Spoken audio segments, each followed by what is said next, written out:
Start करते हैं। Dissolution of partnership last chapter है इस बुक का, है ना। और लेंदी ज़रूर हो सकते हैं इसके क्वेश्चन, बट इजी बहुत है। बहुत मेहनत नहीं करनी है इस चैप्टर में, हमें ना रेशियोज निकालने की जहमत करनी पड़ेगी, ना गुडविल निकालने की जहमत करनी पड़ेगी, ना मतलब बहुत सिंपल है। पीएल सस्पेंस विस्पेंस जो सब अभी तुम लोगों ने पढ़ा है ना रिसेंट में, वो सब कुछ नहीं करना पड़ेगा इसमें, कुछ नहीं करना, मस्त एकदम बढ़िया अपना चैप्टर का क्वेश्चन है, कॉपी पेस्ट करते जाना है। करना है क्या, मैं बेसिक सा बता देता हूँ। आज हम लोग बेसिक्स पढ़ लेते हैं इस चैप्टर के। इसमें चैप्टर में हमें क्या क्या बनाना है, क्या क्या करना है, ठीक है। चलो तो अभी अगर मैं बताऊँ तो इसमें जैसे उसमें क्या सबसे पहला अकाउंट कौन सा बनता था? रीवैल्यूएशन बनता था, कैपिटल बनता था, बैलेंस शीट। इसमें बनेगा रियलाइजेशन अकाउंट, कैपिटल अकाउंट और बैलेंस शीट नहीं बनेगी क्योंकि बिजनेस खत्म हो गया। तो बैलेंस शीट किस बात की, बिजनेस ही नहीं रहा तो बैलेंस शीट किस चीज़ की, सारे एसेट बिक जाएंगे, सारी लायबिलिटीज़ को पे कर देंगे। इसमें करना क्या, बेसिकली हमारा बिजनेस क्या हो रहा है, डिसॉल्व हो रहा है। डिसॉल्व मतलब ख़त्म हो रहा है, हम बिज़नेस को बंद करने वाले हैं। पार्टनर्स जो आपस में हैं उन्होंने डिसाइड किया होगा कि यार अब तुम अपने रास्ते, हम अपने रास्ते, जो था यहीं तक था, ठीक। तो अब अलग अलग होने जा रहे हैं, तो हिसाब किताब करके अलग अलग होंगे। और हम लोग क्या हैं, हम लोग कॉमर्स हैं, हम लोग हाँ फाइनेंशियल एक्सपर्ट्स, अकाउंटेंट्स नहीं, ठीक, अकाउंटेंट्स नहीं, तो क्या फाइनेंशियल एक्सपर्ट्स है। तो हम लोगों की एडवाइस ली जाएगी कि भाई हिसाब किताब करवा दीजिए, वो पार्टनर्स अलग अलग हो रहे हैं, तो हम उसके लिए पढ़ाई कर रहे हैं। हम उसके लिए मतलब ये चैप्टर जो भी कैलकुलेशंस करेंगे उसके लिए करेंगे कि हम किस तरह से किसी का बिजनेस अगर वाइंड अप हो रहा है तो उसकी कैसे अकाउंटिंग करके दोनों पार्टनर्स का, 3 पार्टनर्स का क्या हिसाब किताब, कितना बनेगा, किसको क्या मिलेगा, किसको क्या, किससे क्या लेना है, किसको क्या देना है, हिसाब किताब कर देंगे। सारी एसेट्स बिकवाएंगे, सारी लाइबिलिटीज़ को पे ऑफ करवाएंगे, फिर पार्टनर्स का सेटलमेंट करवाएंगे, अल्टीमेटली बुक्स ख़त्म कर देंगे, ठीक है। तो सबसे पहला काम जो इसमें बनेगा, सबसे पहला अकाउंट जो इसमें बनेगा वो बनेगा रियलाइजेशन अकाउंट, रियलाइजेशन अकाउंट, ठीक है। पहला अकाउंट बनेगा रियलाइजेशन अकाउंट। इसमें क्या कर रहे होंगे, इसमें बेसिकली हम जिन एसेट्स को जो भी हमारी एसेट्स हैं उनको हम क्या करेंगे, बेचेंगे। भाई अगर बिज़नेस बंद कर रहे हो तो तुम्हारे इमेजिनेशन में क्या यही तो आएगा, अगर मुझे बिज़नेस बंद करना तो क्या करना पड़ेगा, अपने सारे एसेट्स बेचने पड़ेंगे, पैसा आ जाएगा। उस पैसे से क्या करूँगा, अपने सारी लाइबिलिटीज़ को पे ऑफ कर दूँगा। लाइबिलिटीज़ बोले तो जिनसे हमने क्या कर रखा है, जिनसे हमने उधार ले रखा है, तो उनको पहले पे ऑफ करेंगे। तो हम रियलाइजेशन अकाउंट में क्या करेंगे, we will sell all the assets and pay off the outside liabilities.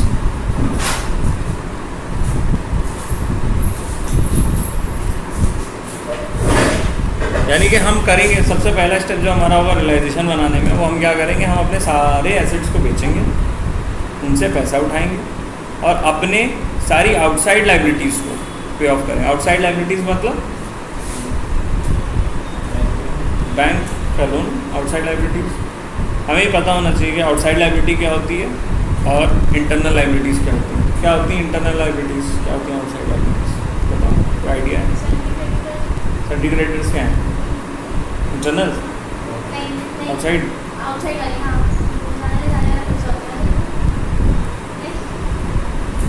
फर्क पहले वर्क पे फोकस करो, फिर आउटसाइड लाइबिलिटी, इंटरनल लाइबिलिटी, फर्क क्या है आमरा? जी सर। इंटरनल लाइबिलिटीज़ क्या होती हैं और ये एक्सटर्नल लाइबिलिटीज़ या आउटसाइड लाइबिलिटीज़ कौन, क्यों?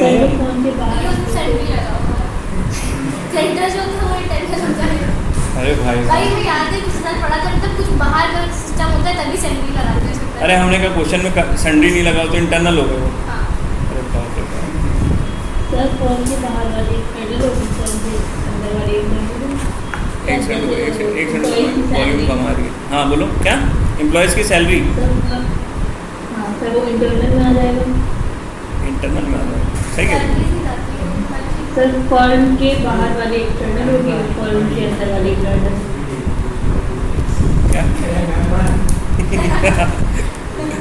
नहीं यार, ऑनलाइन क्लासेस भी रहती ना, कुछ बच्चे ऑनलाइन अटेंड करेंगे। आमरा करती है, अहमद करती है, 2 बच्चे तो परमानेंट ऑनलाइन है, इनसे तो ऑफलाइन कोई यहाँ पे मिला ही नहीं, मतलब ऑब्वियसली तुम लोग मिलते हो। कल से ताहा भी आ जाएंगे, खैर वो उसने नहीं करी ऑनलाइन ये क्लास, ऑब्वियसली नहीं करेगा, फॉर्मेलिटी के लिए किसी ने ज्वाइन कर सकता था वैसा। खैर लिंक तो जा रहा था ग्रुप पर। खैर तो आउटसाइड लाइबिलिटी क्या होती हैं, इंटरनल लाइबिलिटीज़ क्या होती हैं? आउटसाइड लाइबिलिटीज़ यानी वो लाइबिलिटीज़ जो बिज़नेस के बाहर के लोग हैं, जो मेरे लिए बाहर के लोग हैं, जो मेरे बिज़नेस के ओनर्स नहीं हैं, ओनर्स का पैसा जो नहीं है उसको हम आउटसाइड लाइबिलिटी कहते हैं। एम्प्लॉयज़ भी मेरे लिए आउटसाइड लाइबिलिटी ही हुए, क्योंकि उनका पैसा देना ही है, ओनर नहीं है बिज़नेस में। जो पैसा ओनर्स का है वो इंटरनल लाइबिलिटी है, या जिसको कैपिटल कह सकते हो। तो अगर हम कहें क्रेडिटर्स, चाहे वो सन्ड्री हो या सन्ड्री ना हो, वो हमेशा एक्सटर्नल लाइबिलिटी है, वो बाहर के लोग हैं, क्योंकि उन्होंने तुम्हें या तो बिज़नेस करने के लिए पैसा दिया था उधार, या फिर गुड्स दिए थे उधार जिनसे तुम बिजनेस कर रहे हो। They are not the stake, they are not the owners, they are not the share holders. यानी कि इंटरनल लाइबिलिटी, अगर मैं आसान शब्दों में बोलूँ, इंटरनल लाइबिलिटी में क्या क्या आएगा? इंटरनल लाइबिलिटी में तुम्हारी कैपिटल आ जाएगी, तुम्हारे जनरल रिजर्व आ जाएंगे, क्योंकि वो तुम्हारा इंटरनल पैसा है, बाहर वालों का तो नहीं है। लेकिन अगर वर्कमैन कंपनसेशन लाइबिलिटी लिखा होगा तो वो बाहर वालों की है, वर्कमैन कंपनसेशन रिजर्व लिखा होगा तो वो इंटरनल है। बात समझ रहे हो? नहीं समझ रहे हो? इंटरनल का मतलब है वो पैसा जो कि ओनर्स का है, जो कि पार्टनर्स का है, और एक्सटर्नल का मतलब जो बाहर वालों का है। WCR बाहर का तब तक नहीं है जब तक कि वो लाइबिलिटी सिद्ध नहीं हो जाता, प्रूफ नहीं हो जाता। याद करो, हम लोगों ने एडमिशन में ये डिस्कशन किया है कि जब रिवैल्यूएशन करने कोई आता है तो वो मुझे बताता है कि ये वर्कमैन कंपनसेशन रिजर्व में लाइबिलिटी कितनी है। कभी कभी वो ये कहता है कि आपने 1 लाख का रिजर्व बनाया तो आपकी लाइबिलिटी 40 है, तो हम कहते हैं 60 कहीं किसी के नहीं है, 60 किसके? पार्टनर्स के हैं, तो पार्टनर्स में बढ़ जाएंगे, तो वो इंटरनली तो हुआ। और अगर हम कहें वो 1 लाख में 1 लाख पूरे के पूरे लाइबिलिटी, तो वो आउटसाइड की है, एक्सटर्नल है। ठीक है, तो मैंने इसीलिए बोला वर्कमैन कंपनसेशन रिजर्व अगर है तो वो मेरे लिए क्या है? इंटरनल है। लेकिन अगर कोई कह दे कि इसमें इतनी इतनी लाइबिलिटी है तो वो मेरे लिए एक्सटर्नल हो जाएगा, वो तो फिर मुझे देना पड़ेगा पैसा। अच्छा, तो रियलाइजेशन में बेसिकली हम क्या करते हैं? अपने एसेट्स को बेचेंगे। जब अभी हम रियलाइजेशन पढ़ेंगे तो उसमें हम एसेट्स को बेचेंगे, और एसेट्स को बेचने से जो पैसा आएगा उससे अपनी आउटसाइड लाइबिलिटीज़ पहले क्या करेंगे? पे कर देंगे। बाहर के लोगों का जो लोन होगा, बाहर के लोगों का जो पैसा होगा उसको पे कर देंगे। मान लो फॉर एग्जाम्पल अगर हमारे 2 पार्टनर हैं A एंड B, तो A की कैपिटल, B की कैपिटल, ये क्या है? इंटरनल या एक्सटर्नल है? ठीक है, अगर मैं यहाँ पे ऐसा लिखूँ इंटरनल, याद रखने के लिए, एक्सटर्नल क्या क्या इंटरनल एक्सटर्नल में आ रहा है? जैसे हमने कहा पार्टनर A B का कैपिटल, कैपिटल क्या है? इंटरनल। ठीक, क्रेडिटर्स अभी तुम लोगों ने बताया क्या है? एक्सटर्नल है। कैपिटल इंटरनल हो गई, रिजर्व मैंने बताया इंटरनल हो गए। ठीक है, A B ये लोन भी तो दे सकते हैं, दे सकते हैं नहीं दे सकते, तो वो इंटरनल या एक्सटर्नल? वो भी इंटरनल है क्योंकि ये तो मेरे पार्टनर है। अगर लिखा होता मिसेस A लोन,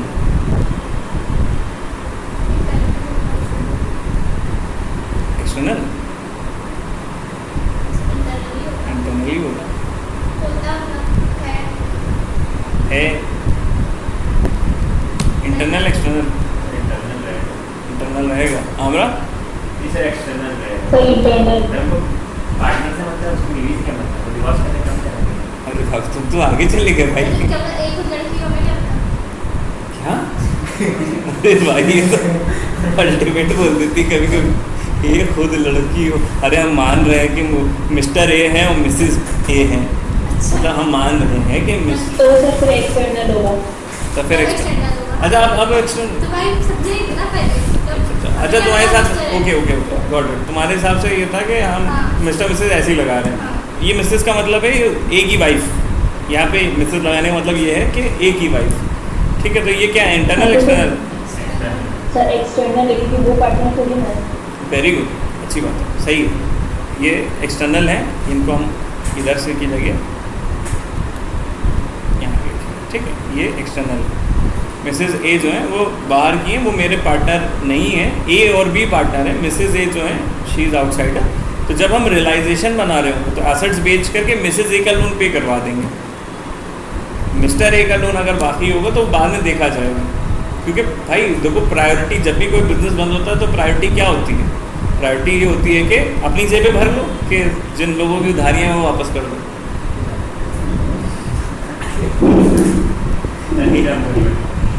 भाई क्योंकि उधारी वापस करना, उन्होंने उधार दिया क्यों था? मैंने कहा था वो नहीं, बाबा का ढाबा, मैं नहीं गया था उसके बाद, वो आया था मेरे पास हैं। तो भाई मेरी कोई गलती थोड़ी ना, मुझे उधार क्यों दिया था आपने? गलती आपकी, अगर मैं पैसे वापस कर दूँगा तो आप फिर आप लोगों को उधार देंगे, आप ये गलतियाँ रिपीट करेंगे, कोई ना कोई और आपको बेवकूफ़ बनाएगा। तो क्यों ना मैं ही बना दूँ, तो मैं ही वापस नहीं दूँगा। खैर ऐसा, but business point of view से देखा जाए तो लीगली हम क्या करेंगे? पहले बाहर वालों की लाइबिलिटी पे ऑफ करेंगे, फिर इंटरनल लाइबिलिटीज़ के बारे में देखेंगे कि उसमें क्या हो रहा है, क्या नहीं हो रहा है, नुकसान है, फ़ायदा है। तो रियलाइजेशन बनाते हैं हम लोग। रियलाइजेशन बनाने के बाद क्या बनाते हैं? दूसरा स्टेप जो होता है हमारा, उसमें बनाते हैं कैपिटल अकाउंट। और लास्टली हम इसमें बैलेंस शीट नहीं बनाते हैं, इसमें हम सिर्फ बनाते हैं एक बैंक अकाउंट, जो कि ये प्रूफ कर देता है कि आपके पास जितना पैसा था सारा बटा के ख़त्म हो गया, पैसा कुछ नहीं बचा। लॉजिकली भी पैसा नहीं बचना चाहिए। अगर बिजनेस ख़त्म हो गया तो अकाउंट में पैसे क्यों पड़े रह जाएंगे? भाई हम अलग तुम अलग, तो भाई अकाउंट से पैसे बांट लो, रखेंगे वो अकाउंट भी बंद हो जाएगा। समझ रहे बात में? खैर, तो हमें सबसे पहला इसमें जो फॉर्मेट समझना है, मेन जो फॉर्मेट हमें समझना है, आज हम लोग फॉर्मेटिंग के बारे में डिस्कस कर लेंगे। रियलाइजेशन अकाउंट, ये समझ लेते हैं कि क्या बनाना है इसमें। और ये बहुत आसान है क्योंकि इसमें वेरिएशन ज़्यादा नहीं है इस चैप्टर में। इसमें नहीं ये नया पार्टनर आएगा वो इससे इतना शेयर लेगा, पार्टनर्स की कैपिटल एडजस्ट करो on the basis of old partners capital, new partners capital, ये सब कुछ भी नहीं है। इसमें सिंपल सा क्या करेंगे, हम सिर्फ इतना ही करेंगे कि बिजनेस बंद हो रहा होगा, रियलाइजेशन बनाएंगे। उसमें थोड़ी बहुत ट्रिक्स ज़रूर हो सकती हैं कि कुछ कैलकुलेशन थोड़ी सी ट्रिकी होगी, क्वेश्चन थोड़ा लेंदी होगा, पढ़ने में लगेगा भाई कितना कुछ पूछ लिया है। रियलाइजेशन बनाने में लग सकता है कि हाँ तुम्हें लगे कि अरे भाई बहुत लंबे लंबे रियलाइजेशन बन रहे हैं कैपिटल, लेकिन कुछ भी है नहीं। रियलाइजेशन बनाने में ज़रूर लगेगा लंबा, लेकिन टाइम नहीं लगेगा क्योंकि कॉपी पेस्ट कर रहे होंगे हम, इधर से उठा के इधर लिख रहे होंगे, इधर से उठा के इधर लिख रहे होंगे।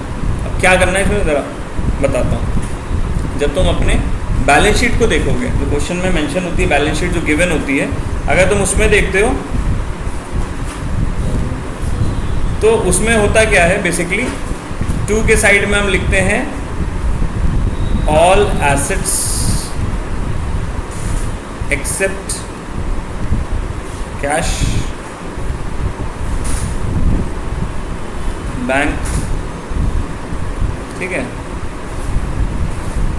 हम बैलेंस शीट में एसेट साइड देखेंगे और एसेट साइड से वो सारे एसेट जो बिक सकते हैं, जिनको बेच के पैसा आ जाएगा, वो सारे एसेट उठा के 2 में लिख देंगे। ध्यान से समझना, बैलेंस शीट देखेंगे, बैलेंस शीट में एसेट साइड को देखेंगे और एसेट साइड में जितने एसेट दिख रहे हैं, debtors, land and building, plant and machinery, है ना, पेटेंट्स, वो सारे एसेट्स को उठाएंगे 2 में लिख देंगे। किसको छोड़ के? कैश और बैंक को छोड़कर। फिर अभी हम फर्दर आगे पढ़ेंगे तो शायद हमें एक आधा और एसेट दिखाई दे जो हम नहीं कॉपी करवाएंगे यहाँ पे। फिलहाल के लिए इतना समझो, all assets except for cash and bank. हम सारे एसेट्स को 2 में लिख देंगे। जो भी बैलेंस शीट में लिखे कॉपी पेस्ट करना है, बस दिमाग नहीं लगाना ज़्यादा, कॉपी पेस्ट। वहाँ देखा लैंड एंड बिल्डिंग लिख दिया, प्लांट एंड मशीनरी लिख दिया, है ना, सब लिख दिया। और बाय साइड में क्या लिखेंगे? बाय साइड में हम लिखेंगे आउटसाइड लाइबिलिटीज़। जब हम क्वेश्चन अपनी बैलेंस शीट देखेंगे तो उस बैलेंस शीट को देख के हमें पता चलेगा ये आउटसाइड लाइबिलिटी है। जैसे क्रेडिटर्स आउटसाइड लाइबिलिटी है, ठीक है। जैसे बैंक लोन आउटसाइड लाइबिलिटी है, Mrs A loan outside liability है। तो आउटसाइड लाइबिलिटी हुई तो बाय करके सबको लिखते, कॉपी पेस्ट करते चले जाएंगे। समझ में आ रही बात? अच्छा, इसके अलावा जो डेटर, ये एक छोटा सा वो है एडजस्टमेंट टाइप का समझ लो। जब हम डेटर्स लिखते हैं तो डेटर्स किधर लिखा होगा? एसेट में लायबिलिटी में?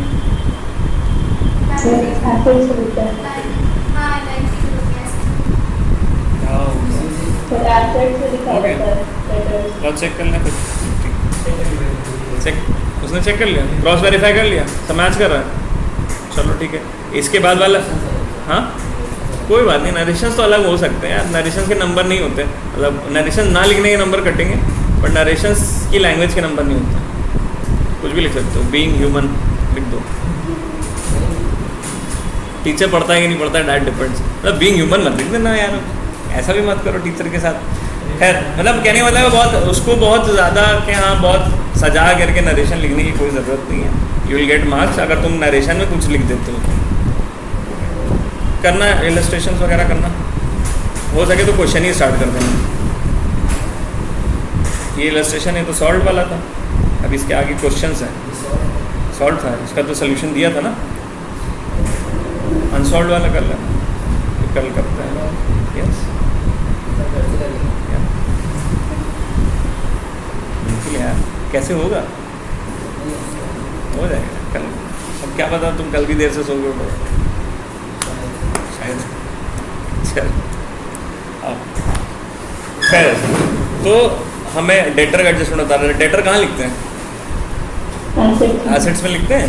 तो जब हम डेटर को कॉपी करेंगे यहाँ पे रियलाइजेशन में, तो कहाँ लिखा होगा हमने? टू में लिखा होगा, टू डेटर्स। तो डेटर को हमेशा यहाँ पे फुल वैल्यू पे लिखेंगे। फुल वैल्यू पे मतलब अगर उसमें प्रोविजन माइनस किया होगा ना, माइनस करके नहीं लिखेंगे, फुल वैल्यू पे यहाँ लिख देंगे, और जो प्रोविजन होगा उसको बाय साइड में लिख देंगे, बाय प्रोविजन। जब क्वेश्चन करेंगे तो करेंगे ही, मैं बता दे रहा हूँ, ठीक है। चलो अब हमने सारे एसेट्स को टू में लिख दी, ऑल एसेट्स। सारी आउटसाइड लायबिलिटीज़ बाय में लिख दी, ऑल आउटसाइड लायबिलिटीज़। अब ये एसेट्स को एक एक करके बेचना स्टार्ट करेंगे। जैसे प्लांट एंड मशीनरी, मान लो यहाँ पे लिखा है 10 लाख का, तो जब हम बेचेंगे तो हम लिखेंगे यहाँ पे फॉर एग्जांपल बाय बैंक। कोई भी एसेट हमने बेचा, ब्रैकेट में उस एसेट का नाम लिख देना, ठीक। जितने का भी बेचा, मान लो 10 लाख का था, 8 लाख में बेच दिया, तो 8 लाख यहाँ लिख देना। यानी कि जैसे तुम लोग उसमें करते थे कि 2 लाख का नुकसान हो गया सर, करते थे ना नुकसान फ़ायदा, इसमें नुकसान फ़ायदा नहीं निकालोगे। 10 लाख का था, 10 लाख यहाँ लिख दिया, 8 लाख में बिक गया, 8 लाख यहाँ लिख दिया, अपने आप 2 लाख का नुकसान होता है रिकॉर्ड, ठीक है। तुम्हें करने की ज़रूरत नहीं, तुमने 10 लाख कॉपी पेस्ट मारा और क्वेश्चन में नीचे लिखा होगा कि उसने कितने रुपए में इसे सेल किया, तुमने बाय बैंक करके जितने में सेल किया उसको लिख दिया, ठीक है। ऐसा भी हो सकता है कि बेचा नहीं, किसी पार्टनर ने टेक ओवर कर लिया। भाई मान लो जैसे यहाँ पे क्या है, हमने बोला कि एक प्लांट एंड मशीनरी थी 10 लाख रुपए की, हमने उसे 8 लाख रुपए में बेच दिया। ये 8 लाख रुपए में हमने बेचा ना होता, हमारे ही पार्टनर ने कहा होता कि ये प्लांट एंड मशीनरी, ये मशीन जो है ये हम ले लेंगे, हमारी कैपिटल से एडजस्ट कर दो, तो हम उस पार्टनर का नाम लिख देंगे, पार्टनर्स कैपिटल अकाउंट, ब्रैकेट में उस एसेट का नाम लिख देंगे, ठीक है। ये वाली एंट्री किस चीज़ की थी? ये किस चीज़ की थी? एसेट हमने क्या कर दी थी? Asset sold. और ये क्या है? Asset taken over. किसने टेक ओवर कर लिया? पार्टनर ने, ठीक। इजी पीजी, ये बहुत डिफिकल्ट नहीं है। डेप्थ में थोड़ा सा इसलिए बताते रहे क्योंकि हम पैटर्न चेंज कर चुके हैं। यहाँ पे हम लोग इतने टाइम से एक ही चीज़ पढ़ रहे थे, क्या? Revaluation, revaluation, revaluation. तो यहाँ पे ब्रेक हुआ पैटर्न। बट इस चैप्टर में सिवाय इस अकाउंट के कुछ भी समझने वाला नहीं है, बाकी सब कॉपी पेस्ट है। यहाँ पे भी कॉपी पेस्ट करवा रहा हूँ, इसके बाद तो सिर्फ कॉपी पेस्ट है। अगर तुमने रियलाइजेशन अकाउंट सही बनाया, तुम्हारा कैपिटल भी मैच हो जाएगा, तुम्हारा बैंक भी मैच हो जाएगा। अगर तुमने ये अकाउंट सही बनाया और इसमें गड़बड़ करी तो कैपिटल भी गड़बड़ कर जाएगा, बैंक भी गड़बड़ कर जाएगा। चलो, तो एसेट्स सारे मैंने बिकवा दिए, या तो किसी पार्टनर ने टेक ओवर कर लिए। अब लायबिलिटीज़ पेमेंट की बारी आई, तो जब लायबिलिटी का पेमेंट होगा तो उसको लिखेंगे to bank, liability paid.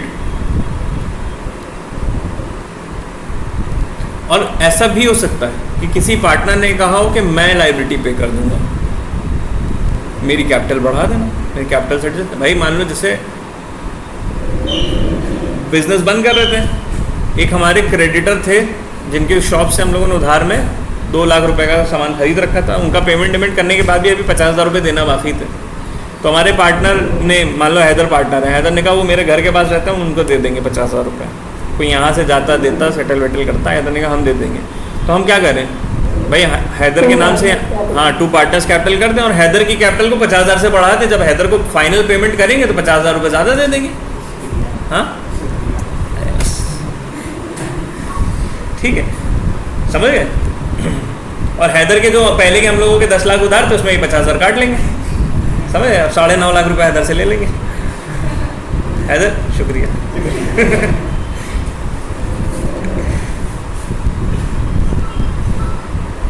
To partners capital, ठीक, ये क्या है? Liability paid. ये इन्होंने लाइबिलिटी पे कर दी। समझ रहे बात को? यहाँ तक ये कहानी समझ में आ रही है? अच्छा, अब ये जो रियलाइजेशन हो रहा है, ये रियलाइजेशन करने के लिए भी हमने किसी बंदे को क्या किया होगा? हायर किया होगा। वो ये सारी काम करवा रहा होगा, एसेट बिकवा रहा होगा, लाइबिलिटीज़ को पेमेंट करवा रहा होगा, तो उसकी फ़ीस भी तो होगी। तो हम उसको करेंगे टू बैंक, इसको कहेंगे रियलाइजेशन एक्सपेंस।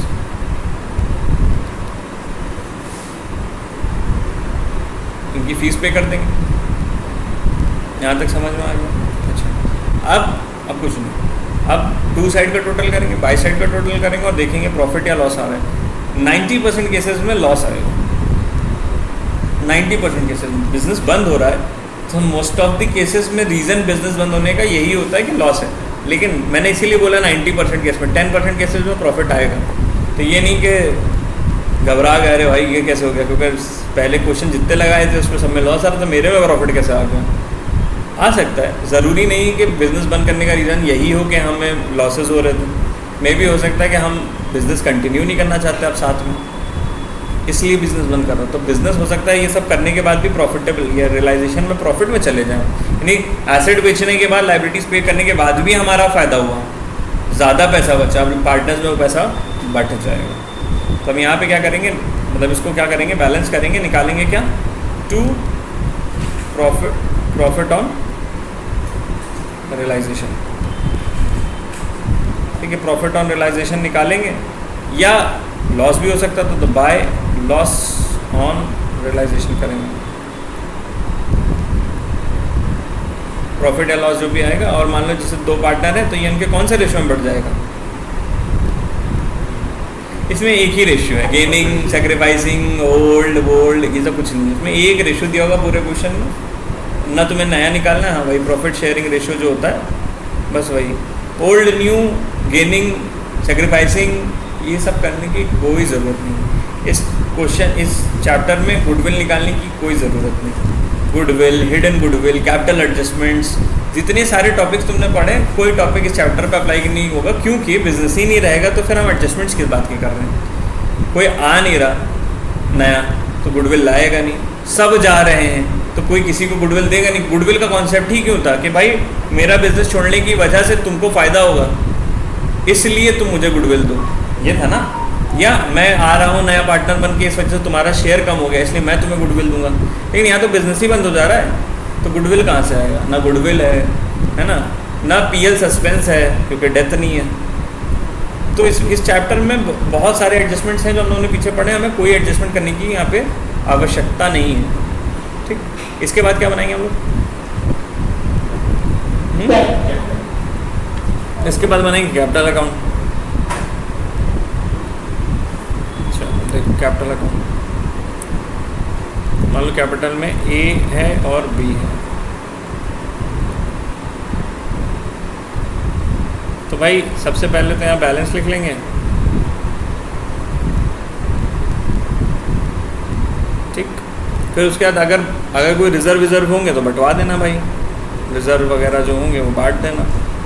जो रियलाइजेशन का प्रॉफिट हुआ होगा, प्रॉफिट ऑन रियलाइजेशन, या फिर अगर हमारा क्या हुआ हो, लॉस हो गया हो, लॉस ऑन रियलाइजेशन।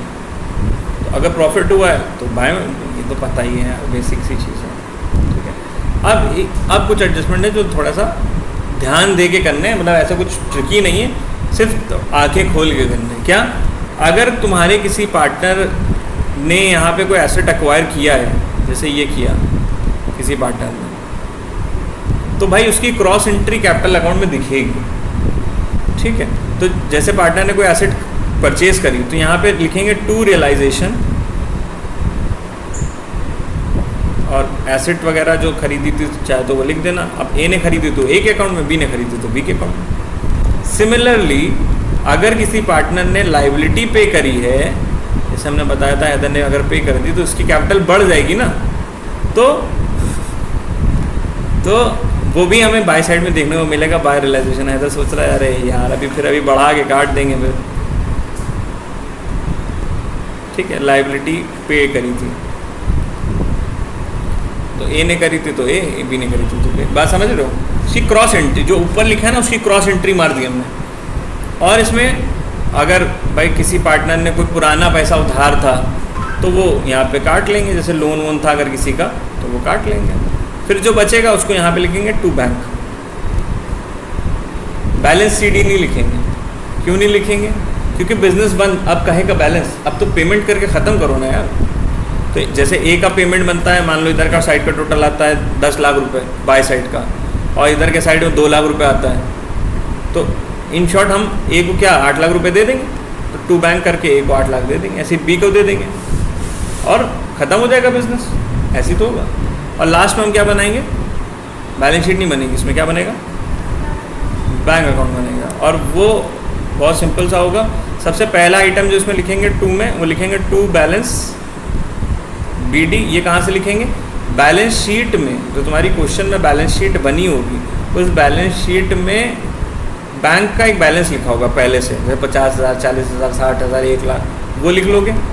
उसके बाद ये दोनों अकाउंट आंखें खोल के देखोगे।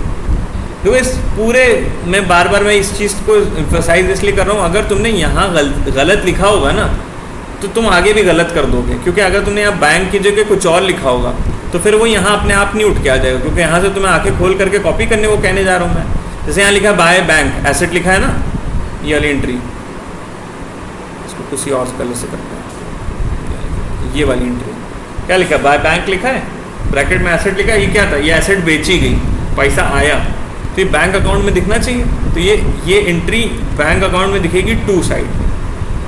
कैसे दिखेगी? टू रियलाइजेशन, और एसेट बेचने से पैसा आया, एसेट सोल्ड, जो भी एसेट बेचा। ठीक, तो जितने एसेट बेचेंगे to realization to realization to realization करके बैंक के टू साइड में आते जाएंगे। और ये कहाँ से आ रहे होंगे? रियलाइजेशन में बाय में आए होंगे, यहाँ भाई उठ करके टू में आ जाएंगे। कोई रॉकेट साइंस नहीं, कोई मैथ्स नहीं, कुछ भी नहीं, बिल्कुल बेसिक्स। और वैसे ही टू बैंक जो दिख रही लाइबिलिटी पे करी है, ये बाय साइड में दिखेगी हमको, बाय रियलाइजेशन। क्या है? लाइबिलिटी। पैसा आता है इधर आता है, क्या पैसा आता है? बैंक अकाउंट में, बैंक कैपिटल अकाउंट में, बैंक अकाउंट में। एंट्री क्या होती है? छोड़ो, जाने दो, एंट्री बताओ तुम। मशीन बेचने की एंट्री क्या होती है? पटक देंगे उठा के तुम। अरे जनरल एंट्री बताओ। सेल कहाँ से लगा दिया तुमने यार? मशीन बेचने की एंट्री, फिर पिटोगे। हाँ, cash account debit to machine. Sale कहाँ से बोल रहे हो? गुड बेच रहे हो।